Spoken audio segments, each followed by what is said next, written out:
Good morning আমার YouTube ফ্রেন্ডদের, তোমরা কেমন আছো? আশা করি সকলে ভালো আছো। আজ একটা তোমাদের মাঝে নতুন একটা ভিডিও নিয়ে চলে এসেছি।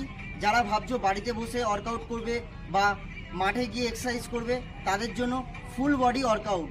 তো চলো ভিডিওটা শুরু করা যাক। আর যারা এখনও আমার চ্যানেলটিকে সাবস্ক্রাইব করোনি, তারা আমার চ্যানেলটিকে সাবস্ক্রাইব করে দিও আর বেল ঘন্টিটা অন করে দিও। তো চলো ভিডিওটা শুরু করে নিই। এটা হচ্ছে ফুল বডি ওয়ার্কআউটের ফুল ডন। তো চলো কীভাবে করবে দেখিয়ে দিচ্ছি।